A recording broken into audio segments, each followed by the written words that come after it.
ስሩ ነው እንጂ እግዚአብሔር ተጨነቁ አላለም። ድርቅ ሆኖ ገበሬ ነው፣ ሰውየውንም አውቀዋለሁ፣ ይገርማቸዋል። ድርቅ ሆኖ ሐምሌ ድረስ ድርቅ ሆኖ ሰውየው ግን ይዘራል። ከዚያ በኋላ አንተ ሰውዬ ባይሆን ዘሩን ልጆቹ ቆርጥመውት ይሙቱ እንደው እባክህ እያወጣህ አትበትን ሲሉት አይ እግዚአብሔር ዝራ ነው እንጂ ዝናብ አዝንብ አላለኝም አለ። አያችሁ ሊቅነቱ።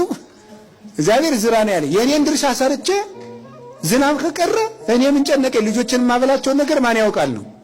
እግዚአብሔር ያውቃል። እኔ ድርሻዬን እወጣለሁ። ዘራ ሰው ሁሉ ሲገበገብ አልዘራም ብሎ እኔማ እንደው ያለችኝ ይበላል ብሎ ብልጥ ሲሆን እሸቱን ማን አፈሰ? አቶ ገሌ ስሙን አልነግራችሁ። እሱ እሸቱን ለልጆቹ ቆርጦ አበላ፣ አዝመራውን አጭዶ ልጆቹን መገበ። እግዚአብሔር ዝራ እንጂ አዝንም አላለኝም ያለ እውነቱን ነው። እግዚአብሔር ስሩ ነው እንጂ ተጨነቁ አላለም። እና አትጨነቁ። እኔ ከማን በልጬ ነው? አብርሃም በድንኳን እኮ ነው የኖረ። ጌታዬ ወይ የዚህን ያህል ምን በድዬ ነው ጥሩ ስራ ማሰራኝ?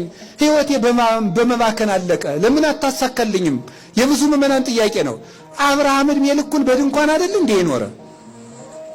እኛስ ከአብርሃም እንበልጣለን?